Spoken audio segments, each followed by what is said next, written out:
الشوق يبقى في اغترابي تقير في الحياة من الصحاب ومن يأمنك يا دنيا بإحسان إلى يوم القيامة أوصيكم ونفسي بتقوى الله فقد فاز المتقون كما قال الله تعالى في كتابه الكريم بعد أعوذ بالله من الشيطان الرجيم بسم الله الرحمن الرحيم يا أيها الذين آمنوا اتقوا الله حق تقاته ولا تموتن إلا وأنتم مسلمون وقال أيضا يا أيها الذين آمنوا كتب عليكم الصيام كما كتب على الذين من قبلكم لعلكم تتقون ثم قال يا أيها الذين آمنوا اتقوا الله وقولوا قولا سديدا يصلح لكم أعمالكم ويغفر لكم ذنوبكم وما يطع الله ورسوله فقد فاز فوزا عظيما ثم قال رسول الله صلى الله عليه وسلم من صام رمضان إيمانا واحتسابا غفر له ما تقدم من ذنبه ومن قام رمضان إيمانا واحتسابا غفر له ما تقدم من ذنبه ومن قام ليلة القدر إيمانا واحتسابا غفر له ما تقدم من ذنبه خيركم من تعلم القرآن وعلمه القرآن hujatun lak au alaik wa khairukum man ta'allama al-Qur'ana wa 'allama Rabbi shrah li sadri wa yassir li amri wa hlul 'uqdatam min lisani yafqahu qawli Rabbi zidna ilma warzuqna fahma waj'alna minas solihin Allahumma inna nas'aluka ilman nafi'an wa rizqan thayyiban wa 'amalan mutaqabbalan amma ba'd. Para jamaah Bapak Ibu yang dimuliakan oleh Allah, kita bersyukur kepada Allah sampai hari ini alhamdulillah kita masih diberi oleh Allah kekuatan, kesehatan sehingga kita bisa tetap istiqomah untuk ibadah puasa di bulan Ramadan ini tanpa ada halangan apapun.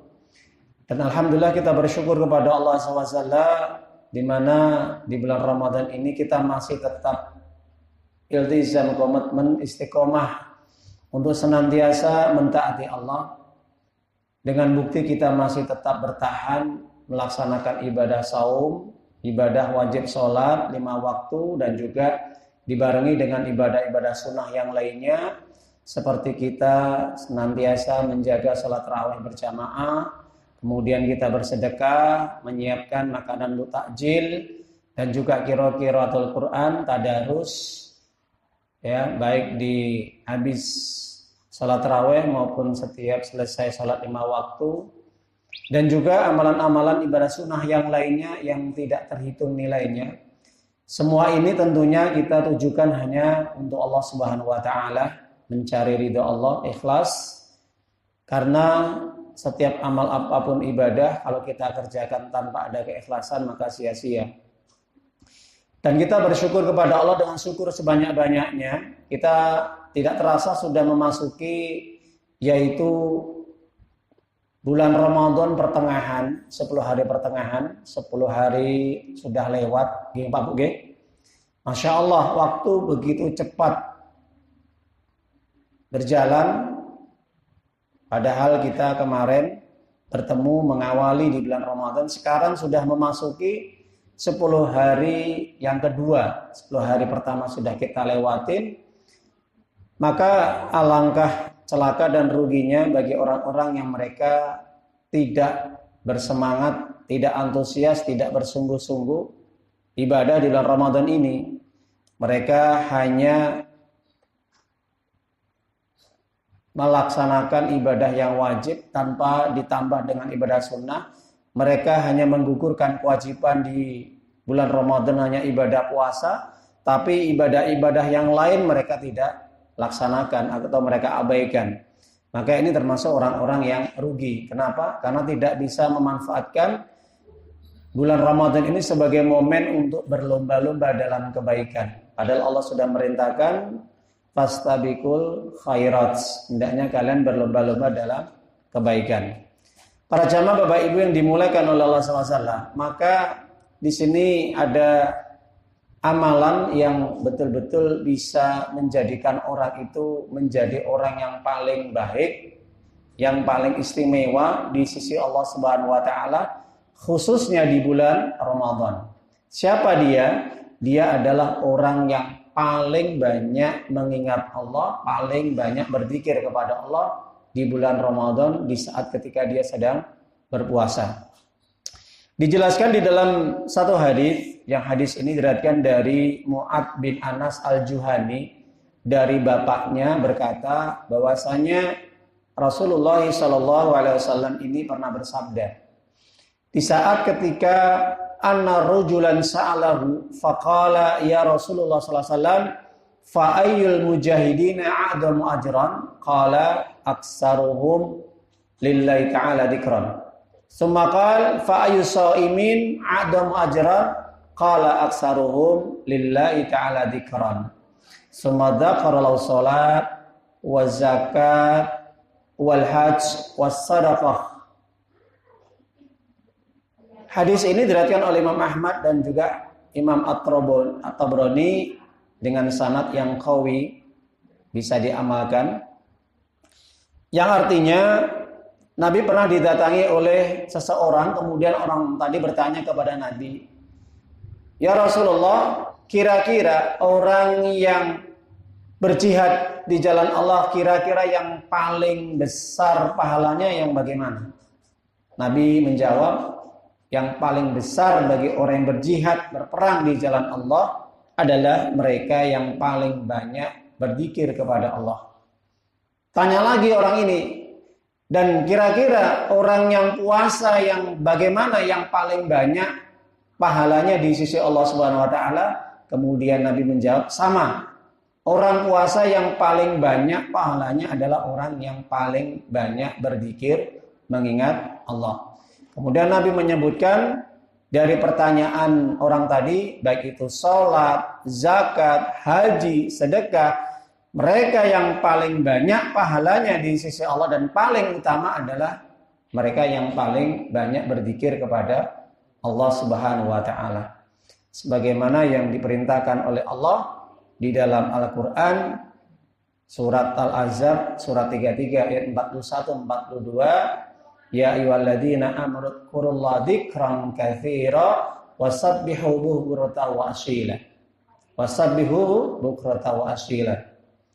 Yang artinya, orang-orang yang beriman, hendaknya kalian senantiasa memperbanyak zikir, memperbanyak mengingat Allah Subhanahu wa taala. Kenapa? Karena orang yang senantiasa banyak mengingat Allah itulah orang yang paling utama, kata Nabi tadi dijelaskan dalam hadis. Dan juga kalian senantiasa untuk banyak bertasbih, mengagungkan Allah, mensucikan Allah, baik di waktu pagi maupun petang, siang maupun malam. Jadi berdasarkan dua ayat ini para jamaah Bapak Ibu rahimana rahimakumullah taala, bahwa status orang yang berzikir di saat dia sedang ibadah ini akan semakin meningkatkan kualitas derajatnya, semakin memperbanyak pahalanya di sisi Allah Subhanahu wa taala. Oleh karena itu para jamaah Bapak Ibu, di bulan Ramadan ini maka jangan sampai kita hanya mencukupkan diri sekedar kita puasa, sekedar kita sholat, sekedar kita sedekah, tapi ditambah setiap aktivitas kita ibadah dibarengi dengan mengingat Allah. Kita senantiasa untuk terus mengingat Allah, berzikir kepada Allah Subhanahu wa taala. Bahkan sampai orang berjihad saja ini bisa lebih utama, lebih mulia, lebih tinggi derajatnya daripada orang yang berjihad tidak berzikir. Nah, jadi ini sebagai perbandingan, Pak. Jadi sama-sama ibadah, tapi kualitas daripada ibadahnya dari sisi pahala, dari sisi fadilah atau afdoliyahnya, keutamaan, ini orang yang sama-sama berjihad, yang tidak berzikir dengan yang berzikir, ini kualitasnya lebih tinggi, lebih mulia, lebih baik daripada yang tidak berzikir. Ya. Jadi para jamaah Bapak Ibu, orang yang senantiasa dia berzikir kepada Allah SWT di saat ketika dia berjihad dengan kata-kata tasbih, tahmid, tahlil, atau istighfar. Ini lebih tinggi lagi derajatnya, lebih pahalanya lebih besar lagi. Begitu juga orang sedang berpuasa, daripada dia hanya sekedar berpuasa, diam. Lisannya diam, tidak berucap, tidak mengucapkan kalimatun thayyibah, tidak mengagungkan Allah, tidak mensucikan Allah, tidak minta ampun kepada Allah, tidak membesarkan Allah, tidak memuji Allah, maka pahalanya lebih besar orang yang berzikir. Kenapa? Sampai Ibnu Abbas radhiyallahu ta'ala ini pernah menyampaikan bahwa orang yang berzikir sama aja dia telah menyempurnakan ibadah wajib yang dia kerjakan atau ibadah sunnah yang dia lakukan. Ya, Masya Allah Bapak G. Ilanipun terkait dengan hadis ini sampai Ibnu Qayyim al-Jauziyah di dalam kitab Al-Wabil As-Sayyib dia mengatakan bahwa afdalu ahlu kulli khair atau ahlu kulli amalin khair itu aksaruhum fihi dzikran lillahi ta'ala. Bahwa orang yang gemar beramal kebaikan itu ada yang lebih utama di saat ketika mereka mengingat Allah, di saat ketika mereka berzikir kepada Allah.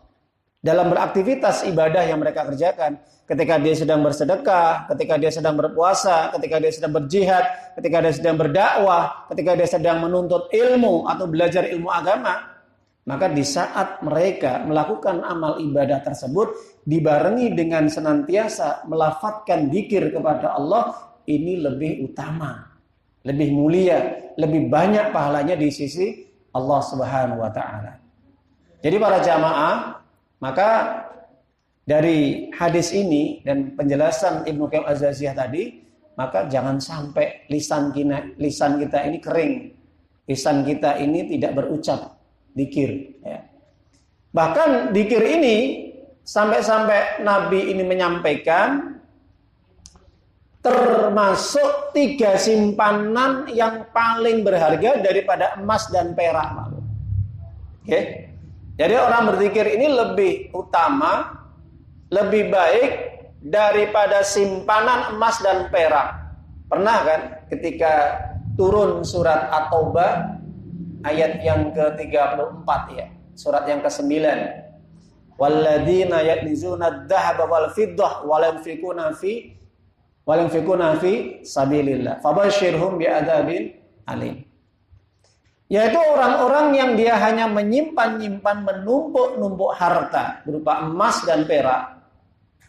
Kemudian tidak dikeluarkan, diinfakkan, alias tidak dikeluarkan zakat dari emas dan perak tadi di jalan Allah Subhanahu wa taala, maka beri kabar gembira kepada mereka dengan siksa yang pedih. Jadi kabar gembira kok siksa, Pak?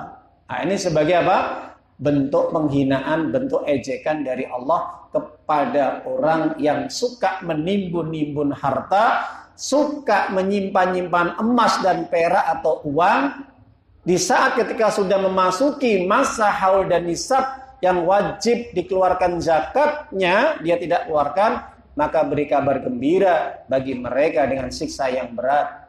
Ya mayum ma'aliyah fi nari jahannam fatuwa biya jibam wa junubum wa duruhum hadha makanastum yang fusikum bima kuntum taknizun.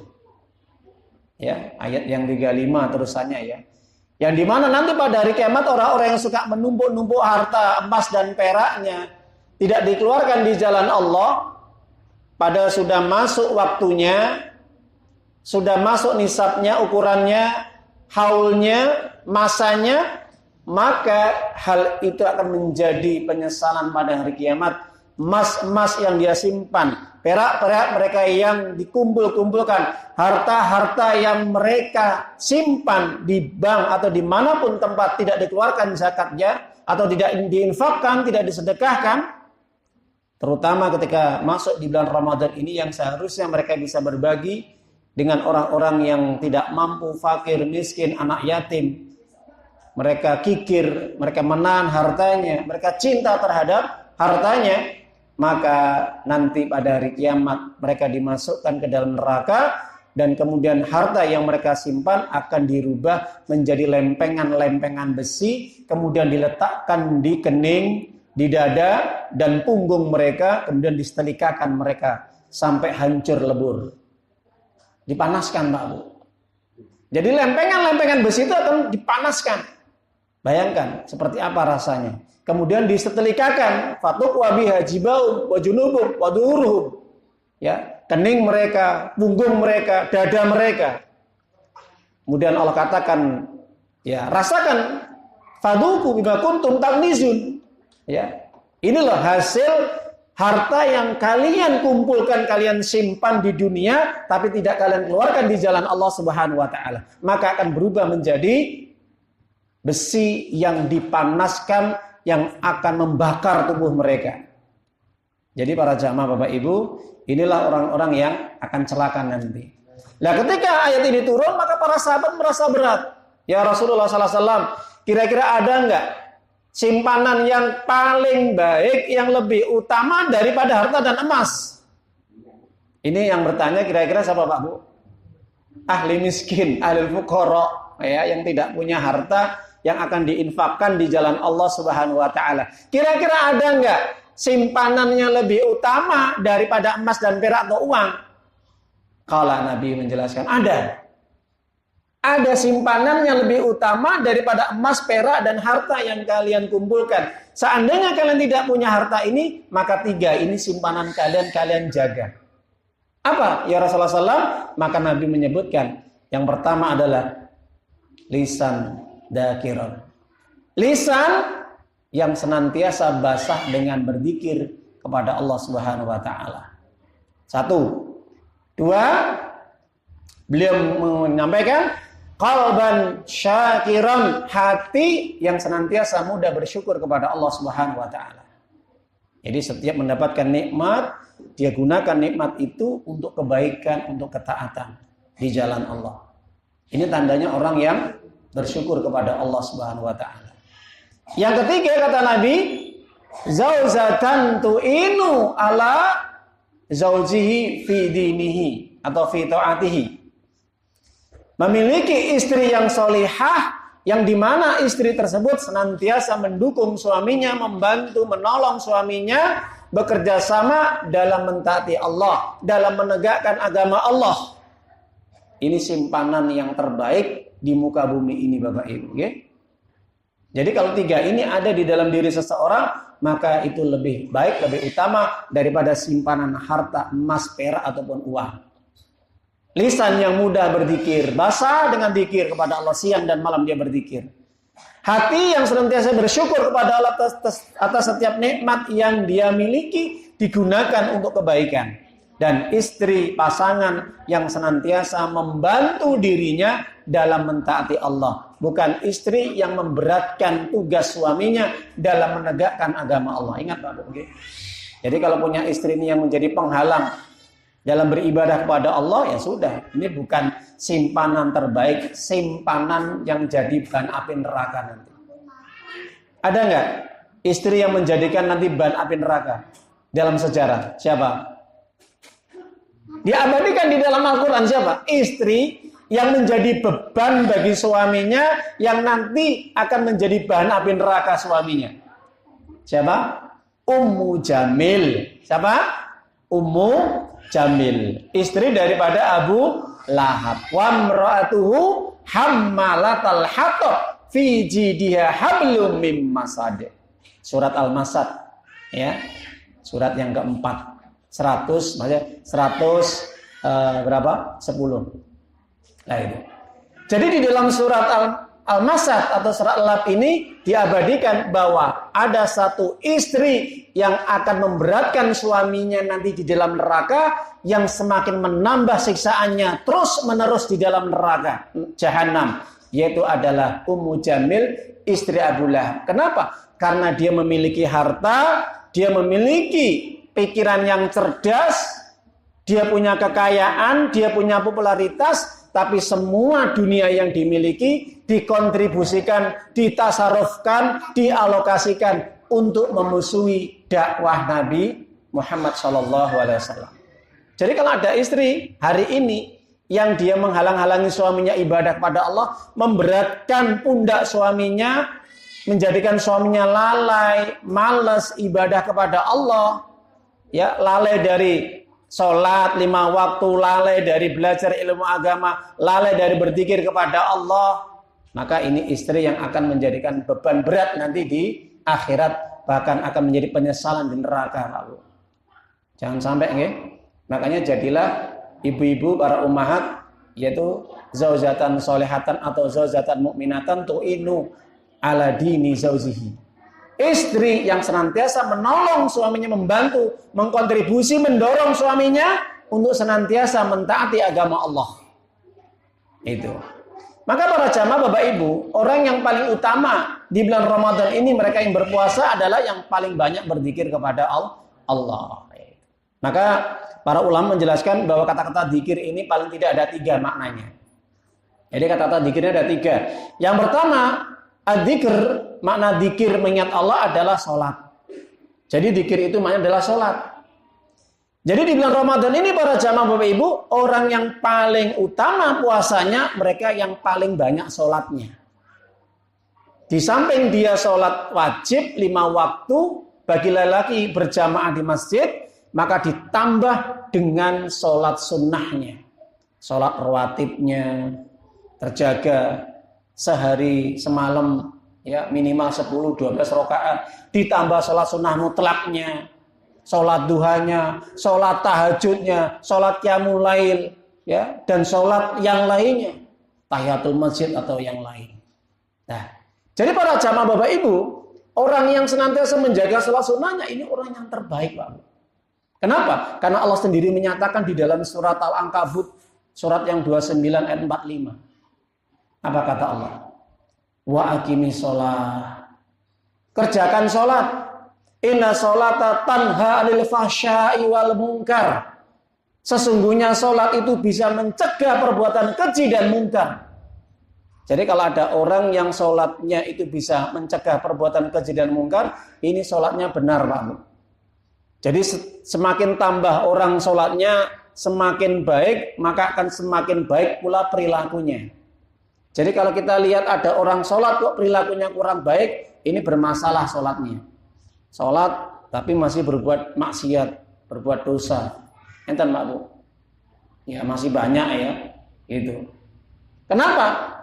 Maka sampai-sampai Ibnu Katsir mengatakan bahwa orang ketika dia sholat tidak semakin tambah dekatnya kepada Allah, makin semakin dia jauh kepada Allah, maka sholatnya ini inna sholata la tanha 'anil fasya' wal munkar. Sholatnya tidak bisa mencegah perbuatan keji dan munkar. Kenapa? Kok dia sholat nggak semakin dekat, semakin baik, kok semakin jelek, semakin buruk? Ucapannya semakin pedes, suka menghujat, suka menghina, suka ngolok-ngolok, suka mengfitnah, mengadu domba. Dan juga dia di bulan puasa ini terutama Pak Bu Nggih, ini nggak bisa menjaga lisannya Pak Bu Nggih. Ini sholatnya nggak bisa mencegah perbuatan keji dan munkar. Bagaimana? Ya nggak ada manfaat sholatnya Pak Bu. Hanya menggugurkan kewajiban saja. Tapi pahalanya nol, dirusak dengan perbuatan dosa-dosa maksiat tadi. Nah ini, harusnya sholat ini bisa mencegah dirinya dari melakukan hal yang dilarang oleh Allah. Itu makna dzikir Pak. Makanya orang yang dzikir itu, alias orang yang menjaga sholatnya, orang yang betul-betul semakin baik. Semakin perilakunya semakin berubah. Yang dulunya jelek jadi baik. Yang dulunya tidak soleh jadi soleh. Yang dulunya muslim jadi meningkat mukmin. Nah itu.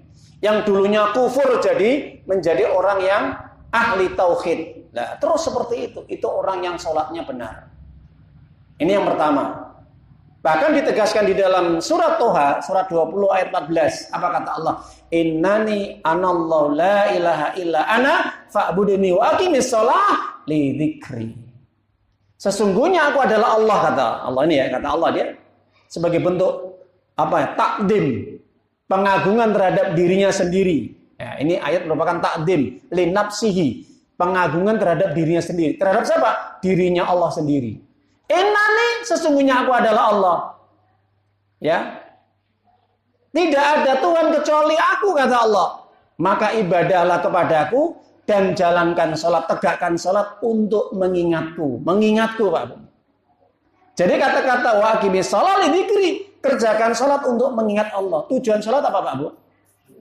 Mengingat Allah. Jadi tujuan kita sholat itu hanya mengingat Allah, bukan memikirkan dunia, bukan untuk kepentingan selain Allah atau kepentingan dunia. Udah rusak ini sholatnya. Makanya banyak orang yang sholatnya tidak bisa mencegah perbuatan keji dan mungkar. Ini yang bermasalah. Niat tujuan sholat bukan karena Allah. Bukan karena Allah, Pak Bu. Milane enten. Orang sholat tarawih tidak semakin dia khusyuk, tumakninah, semakin rajin, bertahan selama 30 hari atau mungkin selama 1 bulan penuh di dalam bulan Ramadan, semakin dia melempem, semakin dia absen, akhirnya nggak bisa istiqomah, Pak Bu, futur di tengah jalan. Ini ada yang masalah. Masalahnya apa? Oh, selama dia sholat bukan karena Allah. Jangan-jangan sholatnya karena sungkan. Jangan-jangan sholatnya karena mertua, karena istri, karena teman, karena bos, karena dunia ini dan itu. Ini tidak akan bertahan lama, Pak. Sama, orang juga sholat wajib tidak akan bisa bertahan lama istiqomah kalau sholatnya bukan li dzikri, kata Allah, bukan karena untukku, tapi untuk li ghairi dzikrillah, selain mengingat Allah. Hancur, Pak. Akan pupus di tengah jalan. Itu makna dzikir yang pertama adalah sholat. Yang kedua, makna dzikir adalah qiraatul Quran, membaca Al-Quran. Maka Allah turunkan surat Al-Hijr, surat 15 ayat yang ke-9. Apa kata Allah?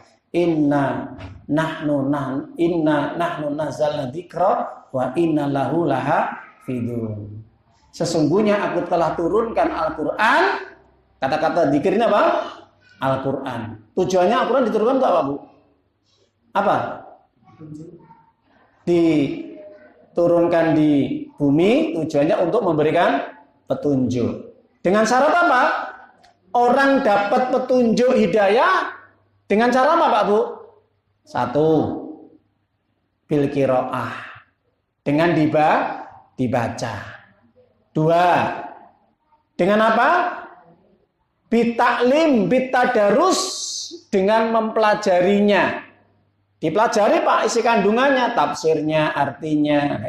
Di samping dia membaca, ya dipelajari. Dan juga makhorijul hurufnya, makhrajnya, tata cara bacanya dengan tartil dan tajwid. Sebagaimana perintah Allah turun surat Al-Muzammil ayat 4 ya. Surat yang ke-73, warattilil Qur'ana tartila. Gitu? Ya, ayat yang keempat, surat 73. Maka bacalah Al-Quran dengan tartil. Nah, itu. Maka Al-Quran bisa menjadi hudan. Dalikal kitabul la raiba fi hudal lil muttaqin. Itulah Al-Quran yang tidak ada keraguan di dalamnya, menjadi petunjuk bagi orang bertakwa. Jadi yang bisa mendapatkan petunjuk itu hanya orang bertakwa. Siapa mereka? Salah satunya puasa di bulan Ramadan. Betul? Ya ayyuhalladzina amanu kutiba alaikumusiyam kama kutiba alal ladzina min qablikum la'allakum tattaqun. Turun surah Al-Baqarah 183. Nah, itu. Jadi Al-Qur'an ini hanya bisa memberikan petunjuk kepada siapa, Bapak Ibu? Mereka yang bertakwa. Siapa ciri bertakwa? Di antara mereka yang berpuasa di bulan Ramadan. Meskipun banyak karakter orang bertakwa. Orang bertakwa itu orang yang percaya dengan barang gaib, salat, berinfak. Ya. Ayat yang ketiganya, alladzina yu'minuna bil ghaib wa yuqimunas sholata wa mimma razaqnahum yunfiqun. Tidak hanya puasa saja, Pak, tapi ya sholat. Ada nggak orang yang puasa nggak sholat? Banyak. Orang yang puasa tidak sholat, hadza laisa minal muttaqin, maka bukan orang bertakwa. Tidak dikatakan orang bertakwa kalau dia tidak sholat. Kenapa? Sholat itu identik dengan gelar takwa, Pak. Jadi orang kalau sudah sholat, dia akan mendapatkan gelar takwa. Jelas? Itu ayatnya tadi. Surat Al-Baqarah ayat 2 dan 3. Jadi mereka yang tidak sholat tidak bisa mendapatkan gelar predikat takwa, derajat takwa, bahkan tidak diakui sebagai orang mukmin. Jangan kok gelar takwa, mukmin aja nggak dapat, Pak Bu. Contoh kan? Rugi puasanya. Dia nggak sholat 5 waktu. Mana dalilnya, Ustaz? Surat Al-Anfal, surat yang ke-8, ayat yang ke-3 dan 4. 3 dan 4. Alladzina yuqimuna sholata wa mimma razaqnahum yunfikun ulaika humul mu'minuna haqqan lahum darajatun 'inda rabbihim wa maghfiratun wa rizqun karim.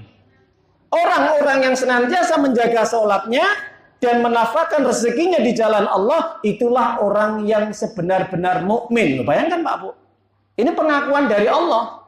Meskipun kadang manusia orang nggak sholat sebagai orang muslim, silahkan. Itu pengakuan manusia. Sedangkan pengakuan Allah, statusnya orang tidak sholat bukan orang mukmin. Karena ini syarat mutlak.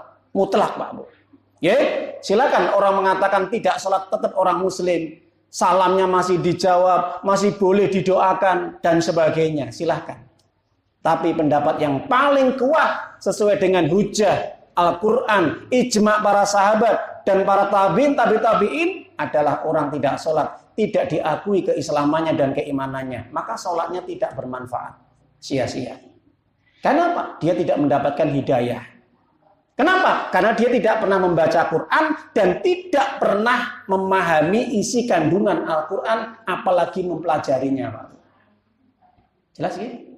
Dan orang yang senantiasa dikatakan mendapatkan hidayah, baru dia bisa mengamalkan Quran dan mendakwahkan, menyampaikan kepada umat. Makanya Allah sampai mengatakan di dalam surat Al-An'am 155 surat yang ke-6, wa hadza kitabun anzal mubarak fattabi'u wattaqu la'allakum turhamun. Inilah Al-Qur'an yang kami berkahi, yang kami turunkan kepada manusia yang diberkahi oleh Allah, isinya berupa petunjuk, hidayah. Maka amalkanlah Pak Bu, kerjakanlah. Dan takutlah kalian kalau kalian tidak mengamalkan Al-Quran, agar kalian diberi rahmat. Masya Allah. Ini makna yang kedua, bahwa dzikir adalah membaca Al-Quran. Jadi orang yang paling utama di bulan Ramadan ini Bapak Ibu, siapa mereka? Yang paling banyak membaca Al-Qurannya dan juga mengamalkannya. Seperti siapa? Imam Syafi'i khatam 60 kali selama 1 bulan. Imam Malik tiap hari khatam, disusul dengan muridnya. Begitu juga para sahabat Nabi, paling tidak minimal sehari khatam. Kalau kita Pak Bu, khatam juz yang 30. Surat apa Pak Bu? An-Nas, Falaq, Ikhlas. Semoga tidak seperti ini Pak Bu. Ya, maka tahun ini lebih baik. Tapi yang ketiga, makna dzikir dalam hadis Nabi Muhammad SAW adalah ucapan-ucapan ataupun lafaz kalimatun thayyibah. Sebagaimana yang diajarkan oleh Nabi, yaitu membaca tasbih, tahmid, tahlil, takbir, istighfar, dan juga yang lainnya. Makanya Nabi SAW sendiri menyatakan di dalam perkataan bahwa hadis ini Imam Ahmad ya. Apa kata Nabi? Kata Nabi SAW ini dalam hadis qudsi ya. Inna dhanni ana abdi. Ya. Inda dhanni ala abdi idza dakaroni. Sesungguhnya ini kata Nabi, tapi sebenarnya ini hadis qudsi Pak Bu, saya ralat ya. Ini hadis qudsi. Hadis qudsi itu harus bagaimana para jamaah? Hadis qudsi ini berbeda dengan hadis yang rafa atau marfu. Kalau hadis qudsi redaksinya dari Allah tapi yang mengucapkan Nabi. Jelas? Ya, hadis qudsi itu gitu perbedaannya. Redaksinya itu berasal dari Allah tapi yang menyampaikan adalah Nabi. Tapi ini masuk dalam hadis, tidak masuk dalam Al-Quran. Nah itu. Makanya biasanya Nabi mengatakan, qala Nabi, qala Allah Ta'ala. Gitu ya. Jadi ada 2 kalimat perkataan, berkata Nabi, bahwasanya berkata Allah. Itu namanya hadis qudsi. Allah berkata dalam hadis qudsi tersebut, sesungguhnya aku senantiasa bersama prasangka hambaku. Selama hambaku ini mengingatku, aku akan bersama dirinya. Ini ma'ahu idza dzakaroni. Aku akan selalu bersama hambaku selama hambaku mengingatku terus-menerus dalam hatinya. Aku akan bersama dirinya. Masya Allah. Jelas Pak Buge? Maksudnya bersama, Allah bersama dengan seorang hamba itu bagaimana? Bukan bersama zatnya. Ingat loh ya, salah ini pemahaman yang sesat. Maksud Allah bersama hambanya adalah bersama ilmunya, bersama kekuasaannya, bersama kekuatannya. Jadi Allah akan senantiasa menjaga, melindungi hambanya selama hamba tadi selalu ingat kepada Allah. Allah akan memberikan pertolongan. Nah, itu. Jelas Bapak Ibu nggih? Makanya terkait dengan zikir di sini maknanya adalah senantiasa mengucapkan kalimatun thayyibah. Sekarang kita tanya pada para jamaah kira-kira. Zikir apa yang paling utama? Bapak Bu? Mengucapkan tahlil, ya. Mengucapkan tahlil atau mengucapkan la ilaha illallah. Afdhalu dzikri la ilaha illallah. Dan zikir ini sampai dibawa meninggal dunia oleh orang yang meninggalnya husnul khatimah.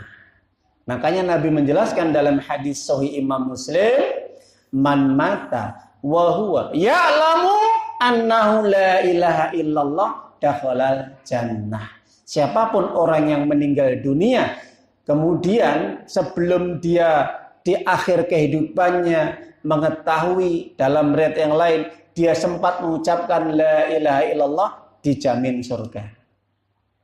Dijamin surga. Makanya Nabi mengatakan untuk bagi orang yang mau meninggal dunia dalam kondisi sakaratul maut, talqinlah dengan kalimat lafaz tahlil la ilaha illallah. Lakinu mautakum la ilaha illallah. Talqin, beri dia ya ucapan atau ajarkan dia ucapan kalimat la ilaha illallah. Semoga di akhir kehidupannya dia menjadi orang ahli tauhid atau orang muslim. Itu jaminan surga Pak nggih. Dan belum tentu loh Pak Bu nggih, orang yang memperbanyak zikir la ilallah nanti di akhirnya, kenapa? Ketika di tengah perjalanan dia awalnya banyak berzikir, sebelum meninggal dunia yang keluar dari lisannya kata-kata kufur. Ya, dia lalaikan zikir la ilaha illallah, tapi ketika akhir kehidupannya kata-kata kufur. Kenapa? Ternyata antara ucapan dan hati tidak sinkron. Nah, ini yang jadi masalah. Hati-hati loh, nggih. Banyak orang mungkin mengucapkan la ilaha illallah tapi hatinya kufur. Dia menolak syariat, dia membenci ya syariat Allah, hukum-hukum Allah. Ya, ini nggak akan dibantu sama Allah nanti. Karena tidak bermanfaat zikir yang diucapkannya. Kenapa? Karena hatinya ada kekufuran, nggih. Nah, itu. Dan kira-kira zikir apa yang paling dicintai oleh Allah Bapak Ibu? Tadi kan yang paling utama. Ada zikir yang paling dicintai oleh Allah. Zikir apa Pak Bu? Ayo. Apa? Tasbih. Ya, subhanallah. Maka turun hadis Asbabul Wurud ya, ketika ditanya oleh sahabat, kira-kira zikir apa ya Rasulullah SAW yang paling dicintai oleh Allah? Maka Nabi mengatakan, yaitu ucapkanlah subhanallah. Yang lebih lengkapnya apa Pak Bu? Bahkan 2 kalimat ya, kalimatani khafifataini fil lisan sakilataini fil mizan ya, habibatani ila rahman ya. 2 kalimat yang ringan diucapkan, yang berat dalam timbangan dan dicintai oleh Ar-Rahman Allah. Apa? Subhanallahi wa bihamdi subhanallahil adzim. Lebih lengkapnya, Pak. Ya. Makanya tiap hari kita puasa jangan lupa zikir. Minimal subhanallah, maksimal tadi. Kenapa? Timbangannya berat, tapi ringan di lisan, tapi disukai sama Allah. Nah itu. Apa sih angele zikir, Pak? Ora abot kok. Tapi kulinane nyanyi-nyanyi ya kowe. Oleh kulinane nyanyi-nyanyi ya. Ya. Mau tidur, ingat kamu, mau makan, ingat kamu, ya sudah. Sama Allah ini dipersulit ya lisannya ini, apalagi dia lagu-lagu apal, lagu Korea apal, lagu Barat apal, lagu India apal, kocek-kocek utai juga apal. Ini lisan ini berat untuk zikir, Pak. Betul. Ya, jadi wong kayak kulinane ki mau sing keluar dari lisannya itu lagu-lagu, musik, nyanyian. Ini untuk berzikir itu berat. Zikir lah pas eling bar apa? Bar salat baru zikir dia. Nggih, itu hanya diucapkan ketika habis salat, tapi sehari-harinya enggak pernah zikir. Nah, inilah yang dimaksud oleh Allah SWT, zikir yang menenangkan hati. Makanya turun surat Ar-Ra'd, surat yang ke-13 ayat yang ke-28. Apa kata Allah? Alladzina amanu wa tatma'innu qulubuhum bi dzikrillah, ala bi dzikrillah tatma'innul qulub. Orang-orang yang beriman itu, Bapak Ibu nggih, lek pengen hatinya tenang kata Allah, maka perbanyaklah berzikir. Ingat, orang yang memperbanyak zikir itu akan membuat hati tentram, hati tenang, nggak mudah galau, nggak mudah stres, nggak mudah depresi. Orang itu banyak stres depresinya karena hatinya kering, karena hatinya kosong dari mengingat Allah Subhanahu wa taala. Orang gampang gampang khawatir, gampang was-was. Lah ini hatinya sedang kosong. Maka harus diisi Pak dengan zikir tadi. Perbanyak tasbih, tahlil, tahmid dan istighfar. Dan istighfar inilah yang akan memberikan jaminan untuk dihapus dosa-dosanya. Betul?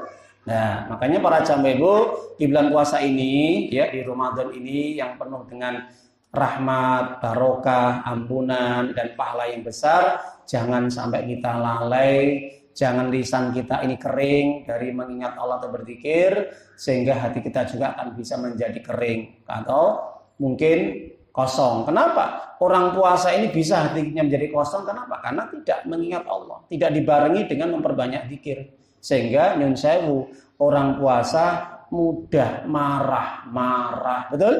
Ada nggak Pak Bu? Orang puasa itu mudah emosi, mudah stres, mudah tersulut emosi atau marah, ucapannya nggak karu-karuan, kadang-kadang keluar kata-kata planet. Nah itu, padahal puasa Pak Bu. Nah, ini hatinya sedang kosong berzikir kepada Allah. Makanya Allah katakan di dalam surat Al-Baqarah surat kedua 152 apa? Fadkuruni adkurkum washkuruli wala takfurun. Selalu kalian ingat kepadaku pasti. Nah ini jaminanmu tuh Pak Bu. Siapapun orang ingat kepada Allah pasti aku akan mengingatnya. Hati yang kotor aku bersihkan, hati yang tumpul aku tajamkan, hati yang banyak noda dosanya akan aku sucikan. Ini jaminanmu tuh Pak. Nggak percaya, buktikan, perbanyak zikir. Nanti yang biasanya suka emosi, suka marah-marah, ya, maka akan menjadi orang yang lembut hatinya, ya, karena memperbanyak di zikir. Masya Allah, inilah kajian di sore hari menjelang berbuka puasa. Semoga nasihat ya sedikit ini bisa menambah ilmu kita, khazanah daripada syariat yang kita pelajari di dalam ajaran Islam, dan mudah-mudahan yang paling terpenting bisa kita amalkan dalam kehidupan kita, khususnya di bulan Ramadan ini.